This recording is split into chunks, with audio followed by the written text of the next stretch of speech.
Good morning, friends. Good morning. Welcome to Eliot Unitarian Chapel.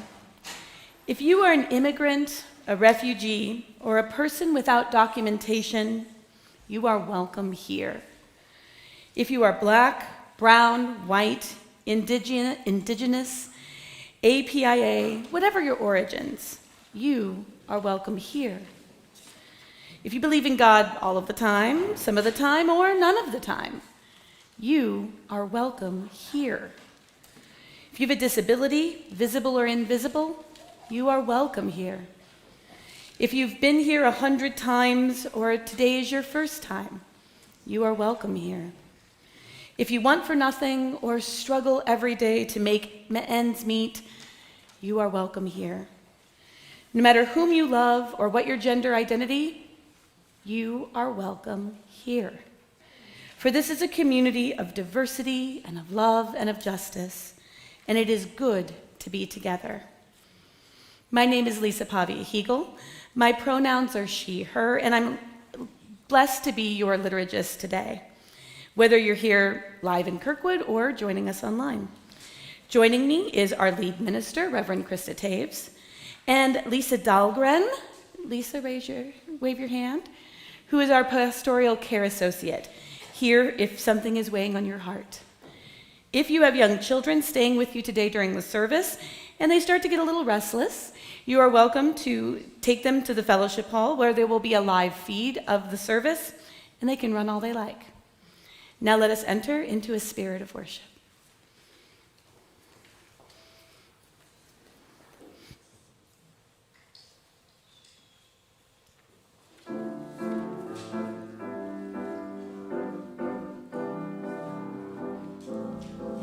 I wish you bluebirds in the spring to give your heart a song to sing, and then a kiss, but more than this, I wish you love. And in July, a lemonade to cool you in some leafy glade. I wish you health and more than wealth. I wish you love. My breaking heart and I agree that you and I could never be. So with my best, my very best, I set you free. I wish you shelter from the storm, a cozy fire to keep you warm. But most of all, when snowflakes fall, I wish you love. My breaking heart and I agree that you and I could never be. So with my best, my very best, I set you free. I wish you shelter from the storm, a cozy fire to keep you warm, but most of all, when snowflakes fall, I wish you love.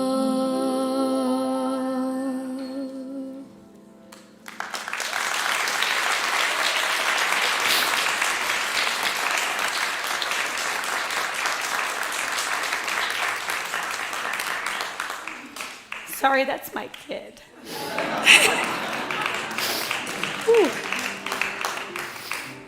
All right, I'm good. You did great. Okay, the flaming chalice is a symbol of Unitarian Universalism. We light a chalice when we meet to signify that we are entering into sacred space. We light this chalice to remember the light within, that the hunger we feel inside is an echo of inner wisdom that wants something more for us, for others, and for this weary yet wonderful world. Please rise in body and spirit so that I can get off the camera. And join us in our opening hymn, number 1000, Morning Has Come. And then we're going to remain standing for our congregational covenant.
In Unitarian Universalism, our covenants are the agreements we make between us for how love becomes real.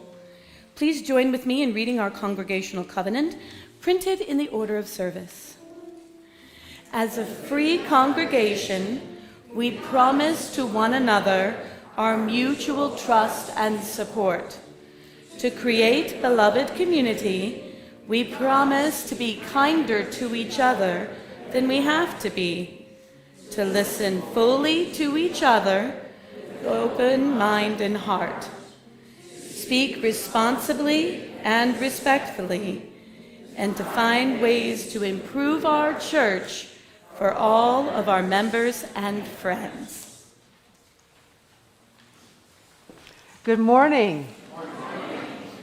I would like to invite all of our young people and young at heart people to come forward for a time for all ages.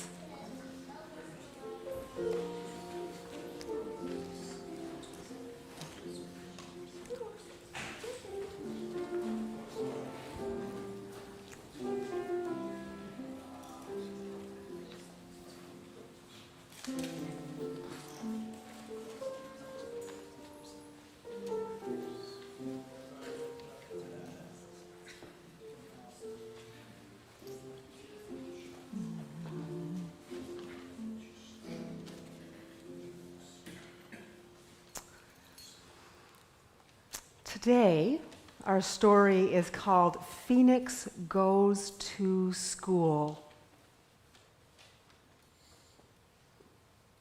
And we were hoping to have the pictures up for you today, but somehow that isn't yet working. I'm going to back up a little bit so you can all see the pictures. I am Phoenix, and this is my family. When I was born, the doctors told my parents that I was a boy, but I know I am really a girl, and I have always been this way.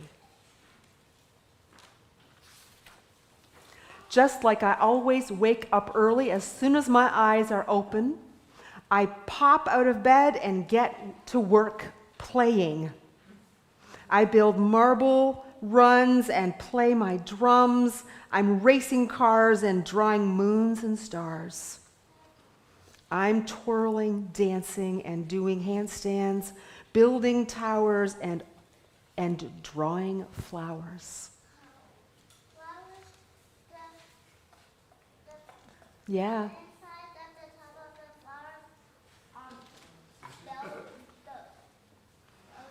Yeah, they're really delicious. Yeah, I love eating flowers too. I love flowers. There are so many different sizes and colors, tall and small, and each with a special scent. The purple ones are my favorite.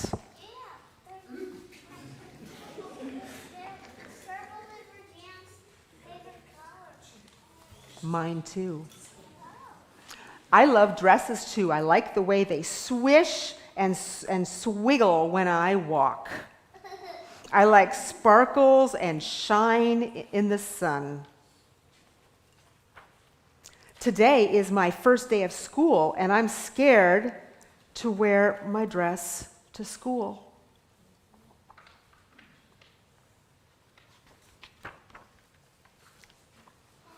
There are bigger kids in the older grades. They might not understand me. What if they are bad? What if they bully me and call me a baby or a boy? But I'm a girl.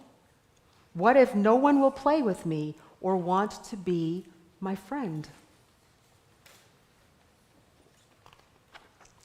My mommy tells me I'm perfect and to be brave. You know who you are, she says. Just be yourself and always listen to your heart. She tells me to remember the pretty flowers that are all different and beautiful in their own way.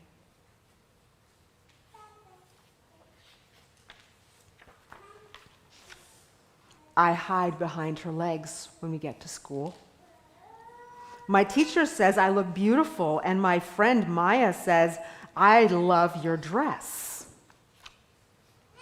We spend the afternoon in the school garden. We plan a royal parade and pick pretty flowers for our crowns. I make mine a lavender.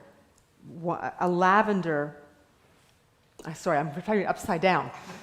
I make mine of lavender and play a purple princess.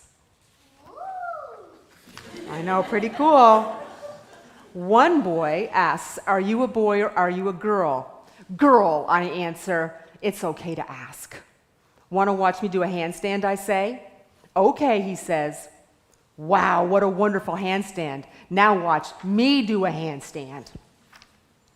We ran and played, and the sun warmed my skin, but I felt cool and happy in my dress. I felt like me. I felt like Phoenix. I made lots of new friends today. I felt welcome in my new school. Tomorrow I will wear my purple dress. And that's the end. And this is a picture of the author. Phoenix is real. Phoenix wrote this story. So this is her autobiography. And that's the end of the story. Let's send you to your classroom.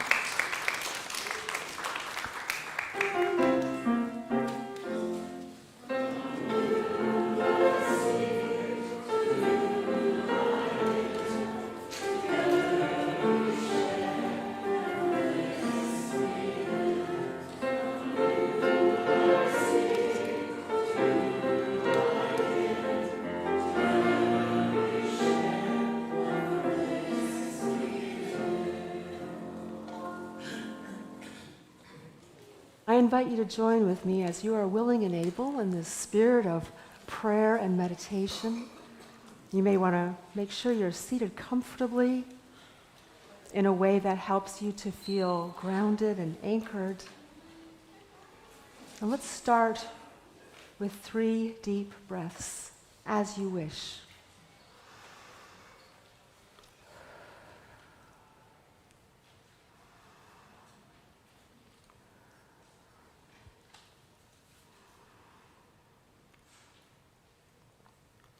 Spirit of life, we know there are as many perspectives and experiences of living here in this room as there are people.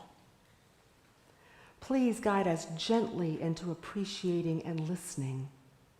Assist us to honor each other in conversation and deeply hearing so that we can see the gift of a collective.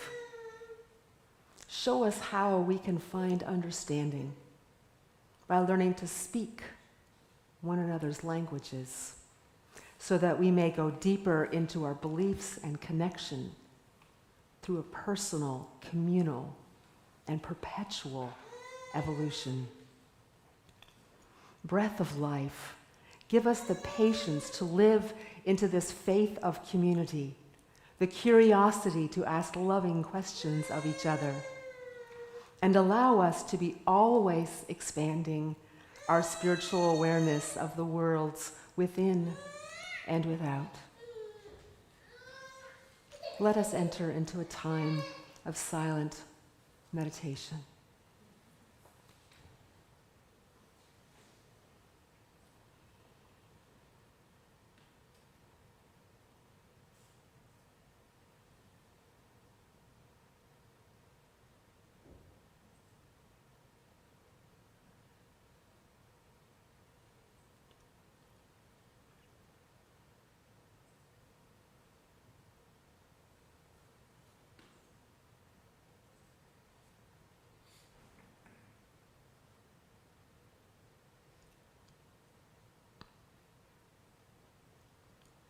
Let us speak the names of those who we would hold in our love and care.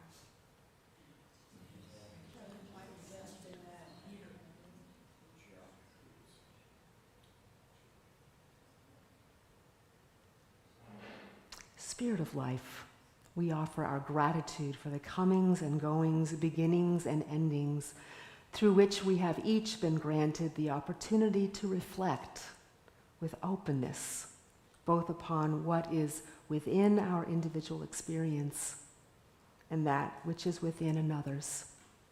Blessed be. Amen. And now I invite us to stay seated and to sing our meditation hymn, which is 1053. How could anyone ever tell you you were anything less than beautiful?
Every week, we give half of our offering to an organization in the community that lives our core values. This month, our shared plate partner is Assisi House. And now I'd like to invite Megan Armentrout-Stewart, the executive director of Assisi House, to tell us a little more about the important work her organization does for our community. Megan? Hi, everybody. Thanks for having us. I'm here with my coworker, Johnny. Johnny, raise your hand. Wonderful. We're so grateful to be the shared plate recipient for the month of October. Thank you so much. And I know Claire isn't here, but I'm going to give her a shout out anyway to Claire Winnikin, who's been a friend of Assisi House for some years now. Assisi House is a housing nonprofit. We've been around since 2014, housing folks who've been on the street or housing insecure. We do this in small communal settings throughout the city of St. Louis. We have 6 houses right now in former convents and rectories of the Catholic Church. I just want to make a quick note that our name sounds like we're a Catholic organization, and we are not. We just have a partnership with the Catholic Church. We house 10 to 14 people in each of their former convents and rectories, and we're very focused on staying with people once they come into housing. Something I think that's really special about Assisi House is that component, walking with people, being with people. I'm struck by the hymn we just sang that says, how could anyone ever tell you that you're less than whole? I think that's a message we strive to give to folks who live at our houses. We do this with a lot of volunteers. So one of the ways that I think that we'd love to see you all get involved is volunteering with the Assisi House. And there's a lot of ways you can do that. And Johnny and I will be outside during the coffee hour to talk with you more about that. Thanks.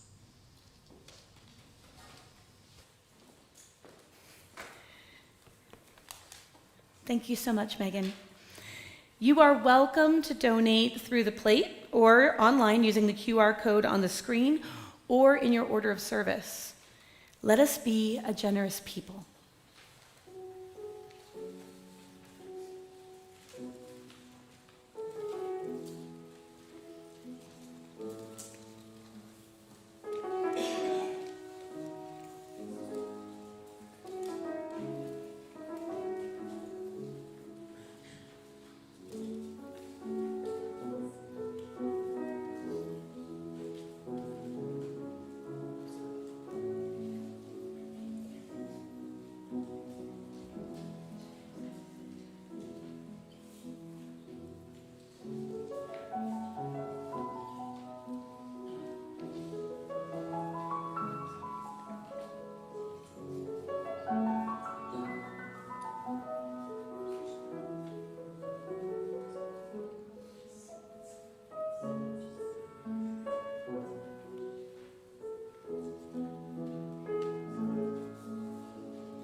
please join me in dedicating this offering with the words printed in your order of service.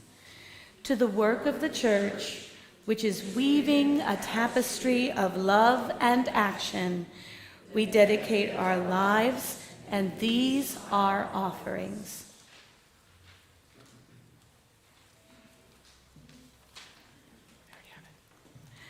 Today's reading was written by the Central Conference of American Rabbis. It's a responsive reading, so we got some audience participation. When I am done with the phrase, please say, "We see you." Thank you. For those who can't come out, because it's dangerous, whether in red states or in very conservative religious environments, or in countries with anti-gay laws, we see you. For those who can't come out because they're afraid their families will disown them, we see you. For those who can't come out of fear for their own safety, we see you. For those who want to come out and feel safe doing so but don't know how, we see you. For those who want to come out but aren't yet ready, we see you. For those who want to come out but are waiting for the right moment, we see you. For those who are ready to come out but haven't yet found the words, we see you.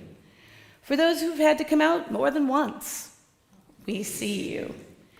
For those who came out and had a traumatic experience, we see you.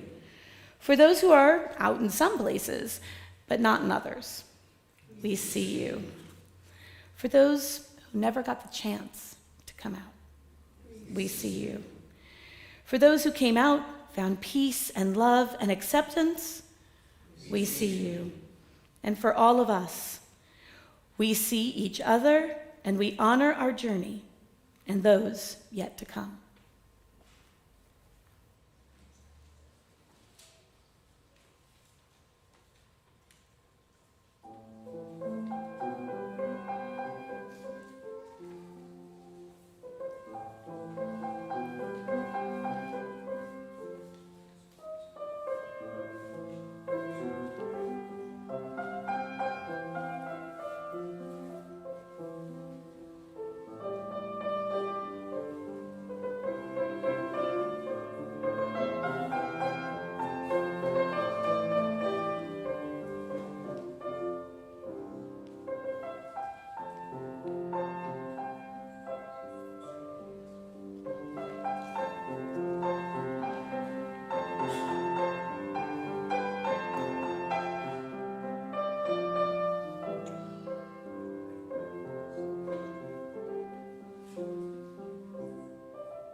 Thank you, David.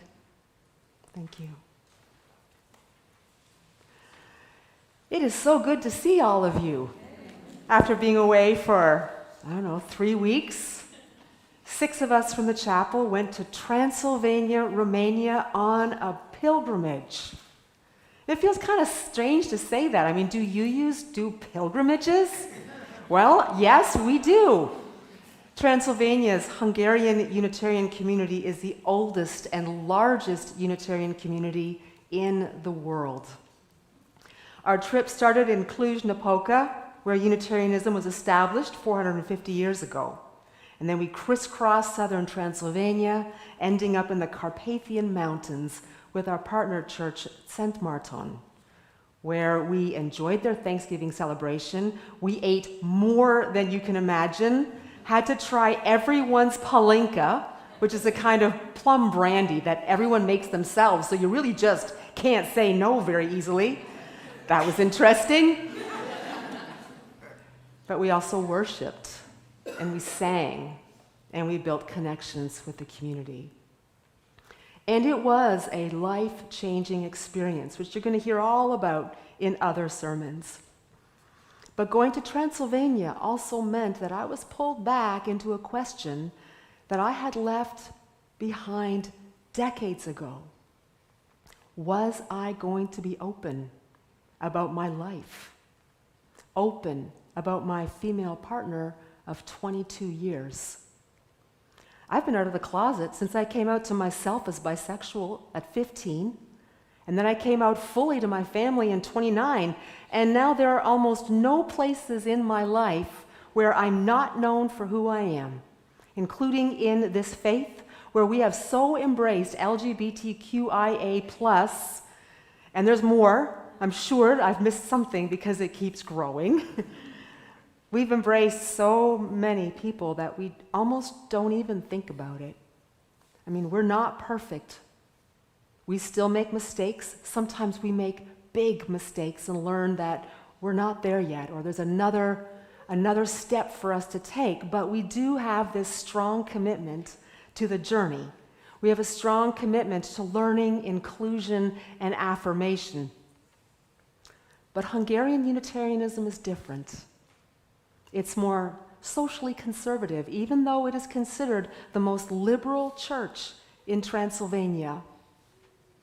In 2016, the deputy bishop of the Unitarian Church in Transylvania made the risky choice to publicly promote amending the Romanian constitution for equal marriage.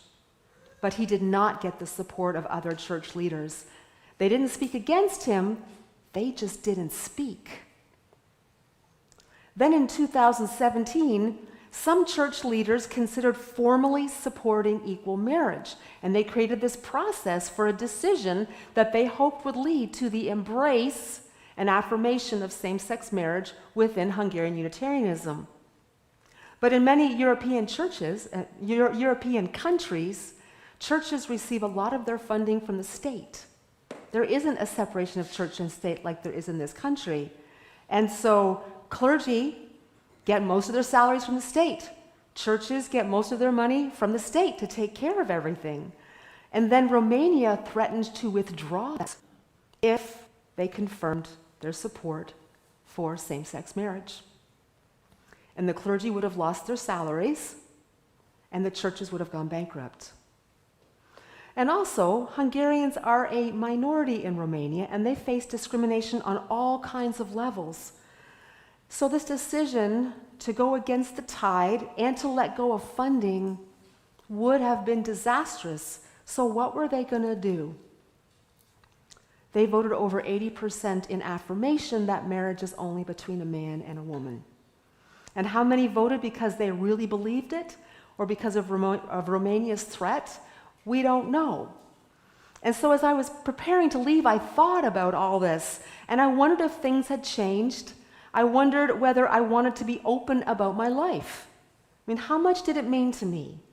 What were my goals for the trip, and did I need to be out to accomplish them? What did I owe my partner? What did I owe myself?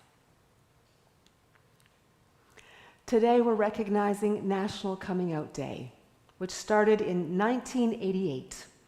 Because even 36 years later, for all the changes we have experienced, coming out is still a big deal. It's way easier than it used to be. There's a lot more support than there used to be, but it can still be risky.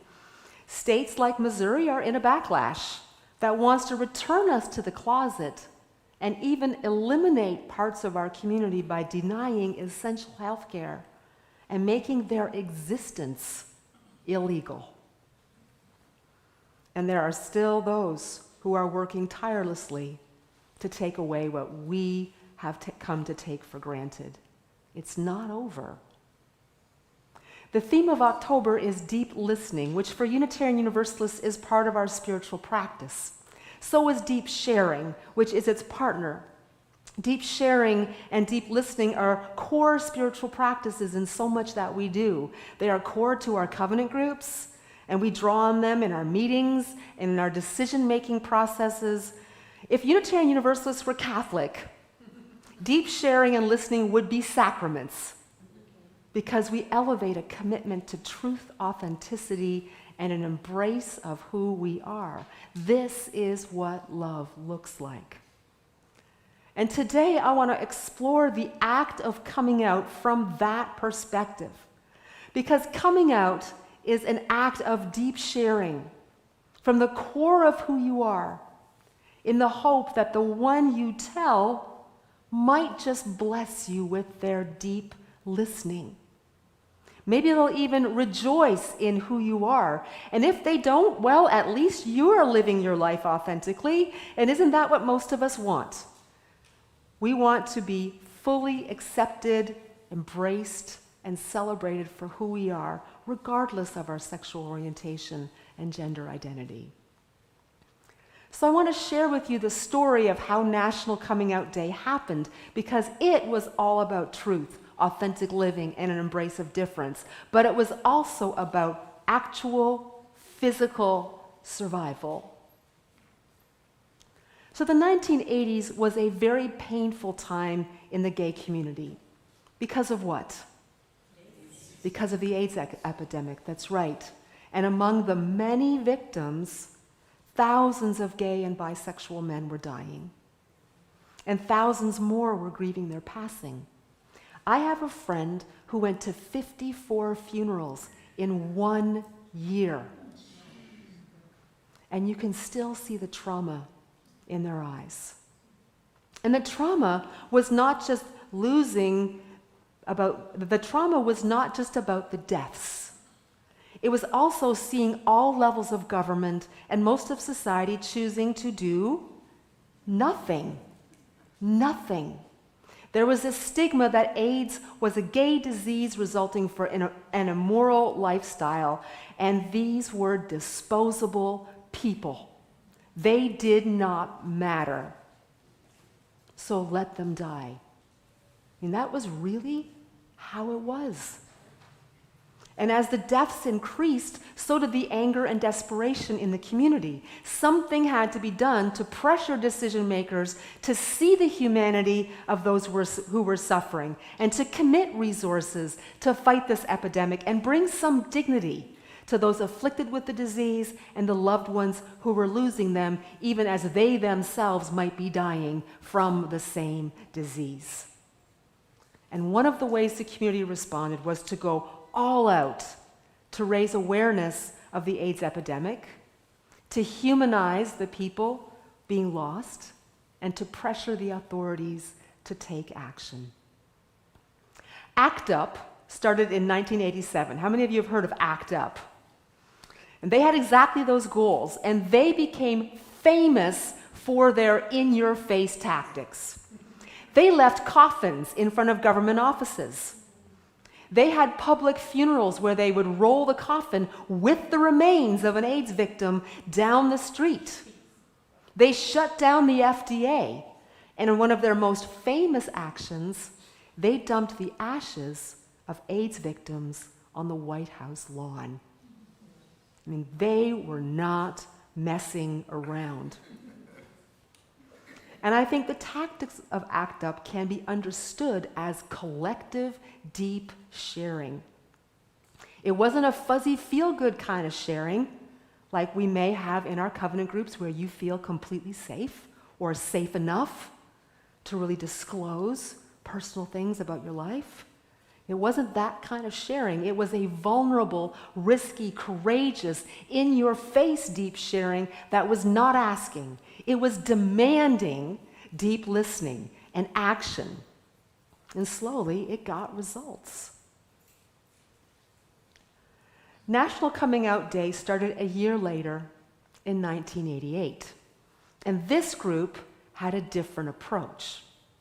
The idea was that if more of us came out, it would give other queer people enough courage to come out too, and more heterosexual people would know someone who is queer. It would be harder to judge because now the gay community wasn't some abstract thing with people over there. It included someone you loved, maybe someone you worked with.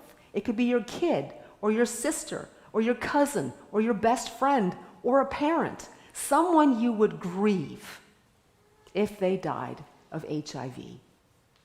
And as more people came out, it would become harder and harder to justify inaction because now the call for change wouldn't just be coming from the queer community, it would be coming from straight people who were more likely to be listened to. Now, the organizers recognized that this was a big, courageous ask. They were asking people who might be risking a lot to share the truth of who they were. And as the organization grew, it offered support for preparing a coming out plan. Who were you choosing? What did you want to say? What did you want from the person you were coming out to? What if it didn't go like you hoped? What if it went really badly? How are you going to take care of yourself and be safe?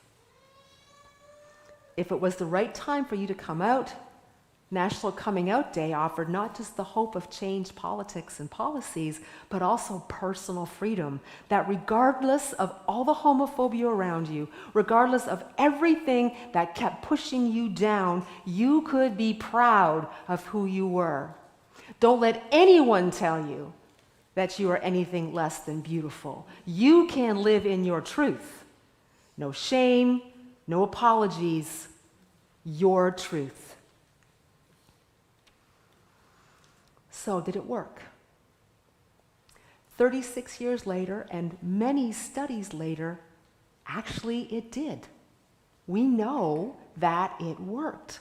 When you know someone who is a sexual or gender minority, you're more likely to support equal rights, equal protections, equal marriage, same-sex adoption, all these big accomplishments because you love them, and loving someone changes you.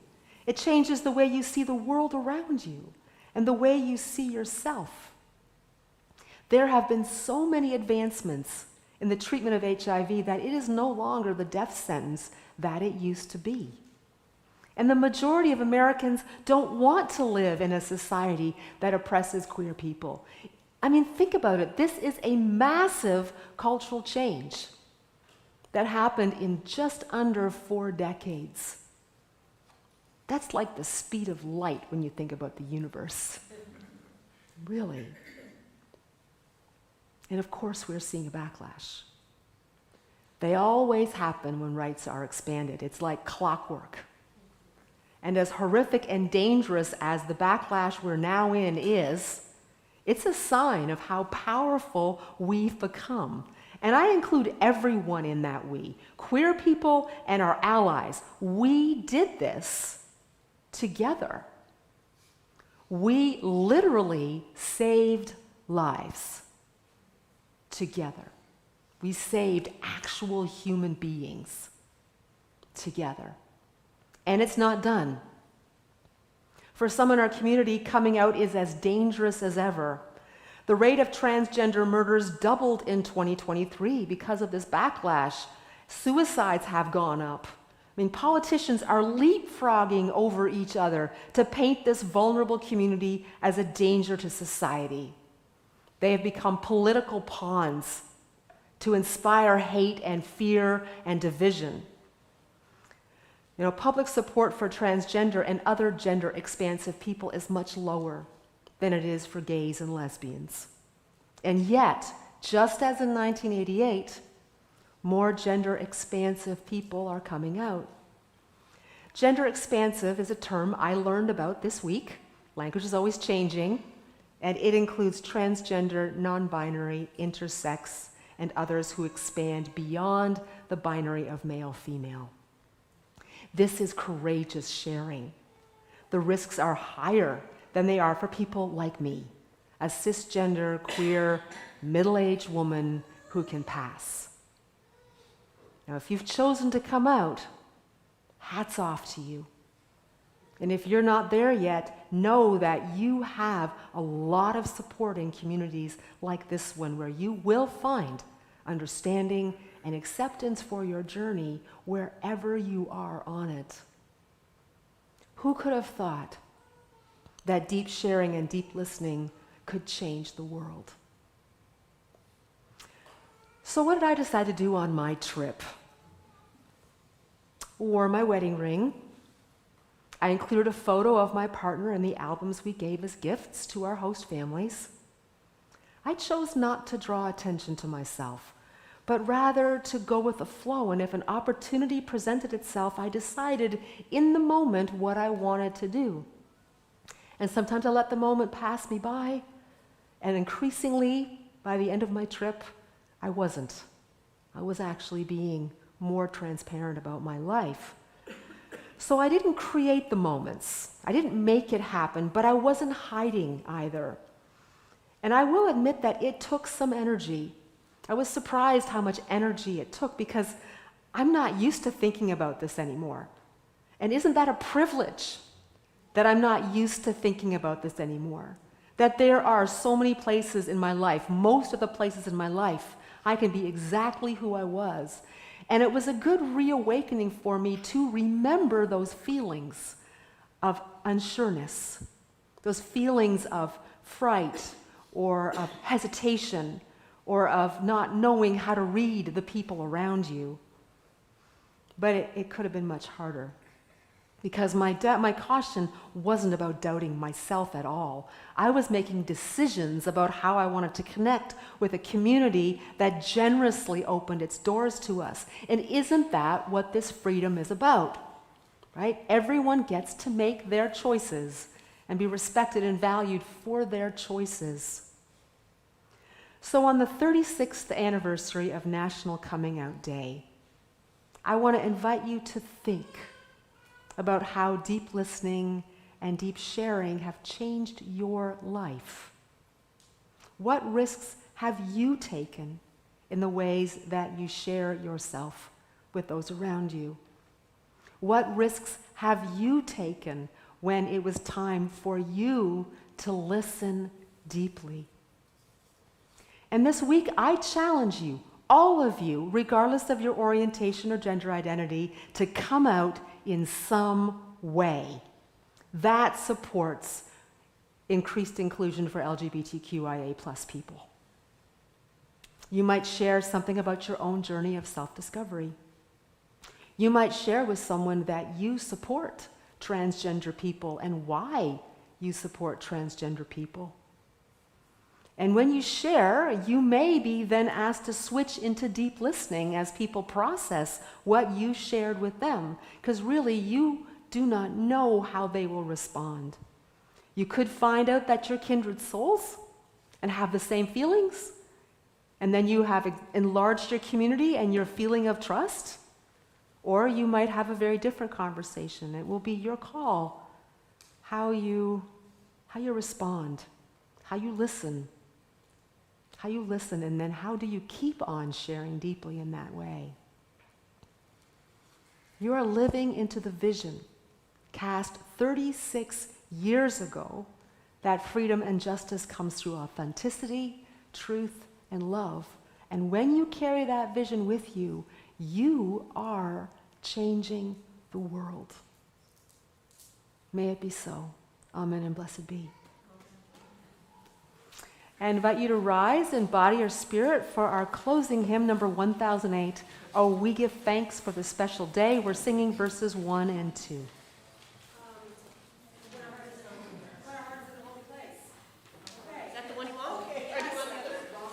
But it's also 1008.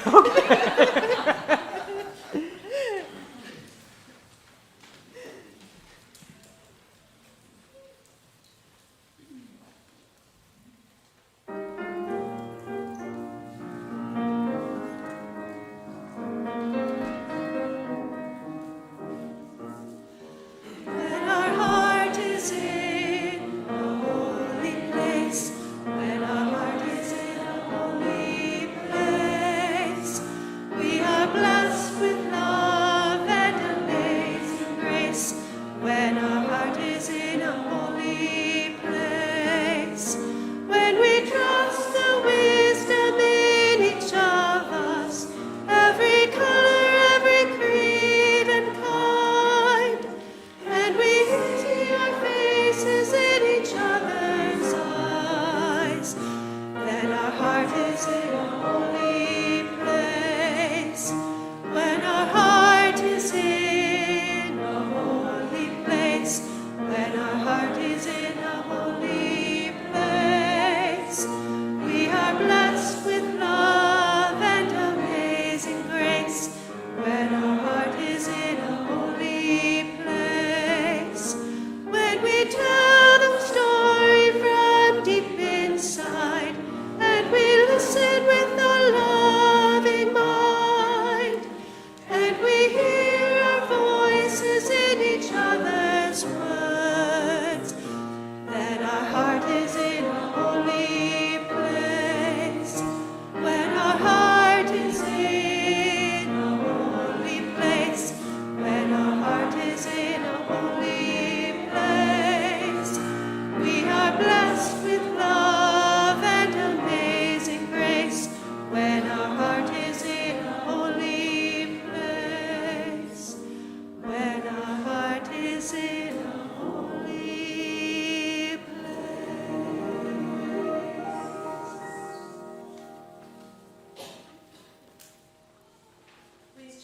Extinguishing our chalice with the words printed in your order of service. We extinguish this chalice, but not the light of truth, the warmth of love, and the fire of commitment. These we carry in our hearts until we are together again. Please be seated for one final musical offering.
one thing I love about our congregation is, you know what, that doesn't matter, we are good sports. And I gotta thank, Krista's over here going, da-da-da-da, makes me so dang happy. I appreciate every single one of you. I have to read a thing, sorry. Thank you so much for blessing us with your presence today. If you're visiting, yes, it's usually like this.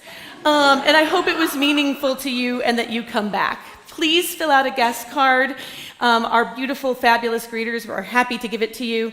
There's also a QR code in the order of service and online if you need it. Please join us for coffee hour out these doors. Take a blue cup. We're all going to be looking up the words to YMCA. And we'll be sure to welcome you. Also, and I know this isn't in normal, huh? Oh, and then the coffee hour, you should have also gotten an email. If you are on Zoom, there is a coffee hour there for you as well. Also, please don't forget People's Supper, where we can engage in some deep listening and sharing together. And now, may the Spirit of life hold you, may love bless you, and may joy find a place in your days. Go in peace and blessed be.